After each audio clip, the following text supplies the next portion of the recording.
there are important updates from the Kharkiv direction. Here, Russia has launched its third offensive on Kharkiv, reviving a campaign that has already failed twice, but now with even higher stakes and far weaker prospects.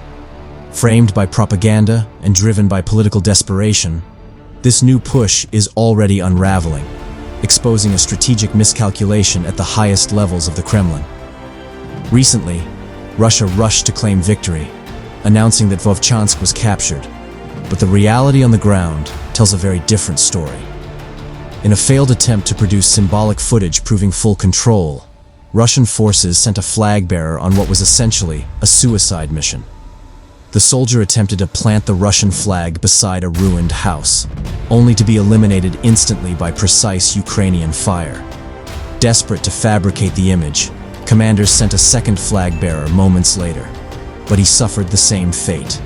Detected by Ukrainian observers, tracked by drones, and neutralized before he could stage the symbolic gesture.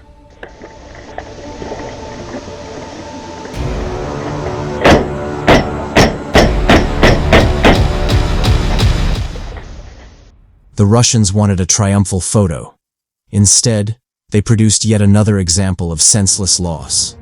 The image Putin hoped to present disintegrated, replaced by footage of fallen flag bearers lying in rubble that Russia cannot seize.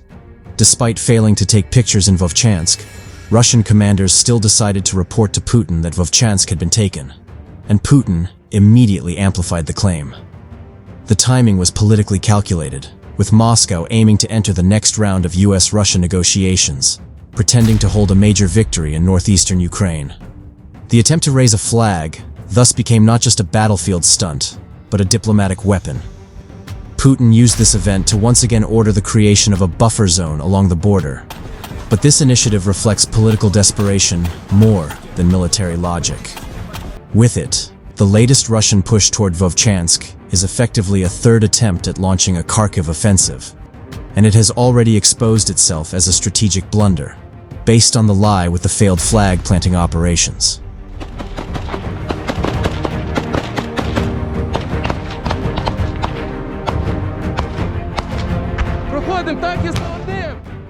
By reintroducing the buffer zone idea, Russia also seeks a more calculated objective to force Ukraine to disperse its reserves.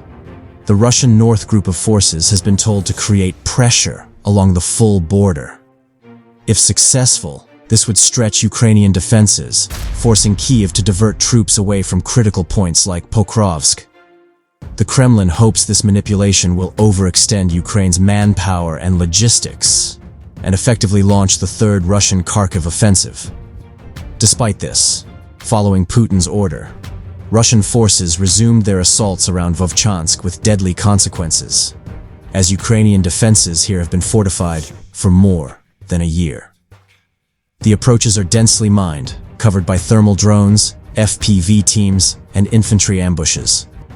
Ukrainian surveillance does not stop, and Russian assault units sent forward with minimal support are spotted and eliminated repeatedly.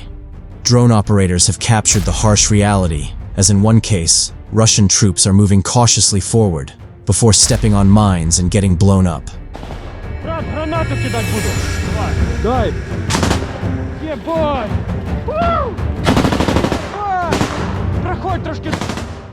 In another attack, others walk straight into an ambush set by Ukrainian infantry and are instantly eliminated by small arms fire.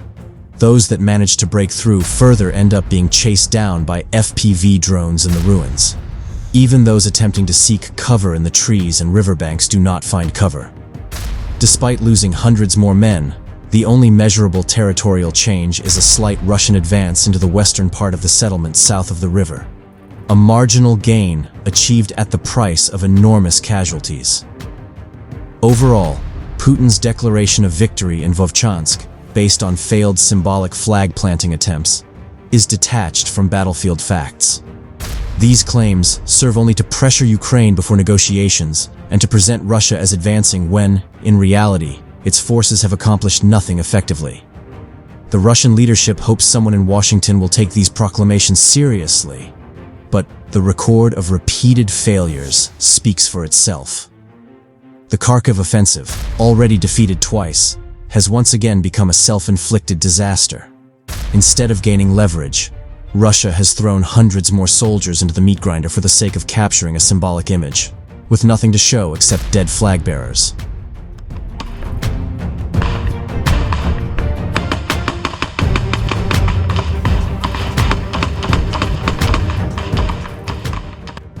And forces further capitalized on their foothold in the northeastern part of the town, treating it as a launch pad for fresh assaults and slipping out of their shelters the moment fog settled over the streets. 80% of these infiltrators are typically detected on the outskirts due to the heavy presence of Ukrainian drones overhead.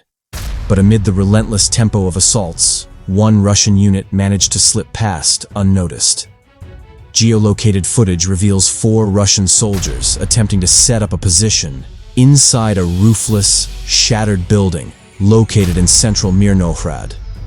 The sheer level of destruction ultimately worked against the Russians, enabling a Ukrainian drone to detect their movements and transmit the house's coordinates to Ukrainian infantry units on the ground.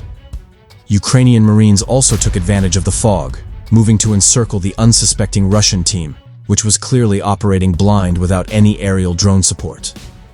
The entire Russian unit was ambushed and compelled to surrender on the spot, offering no resistance when confronted with an overwhelming disadvantage that would have otherwise meant certain death. Recognizing the hopelessness of their situation, the soldiers stepped out of their shelter with their hands raised, yielding themselves to the Ukrainian troops. Despite the difficulties of urban combat, the Ukrainians were able to capture the enemies and interrogate them to gather intel and use them later as part of the exchange fund for prisoners of war. Overall, the collapse of Russia's latest assault on northern Mirnohrad highlights the limits of its offensive strategy, even when backed by massive bombardment. Ukrainian Marines continue to demonstrate tactical discipline, using terrain, weather, and superior coordination to outmaneuver and dismantle Russian advances.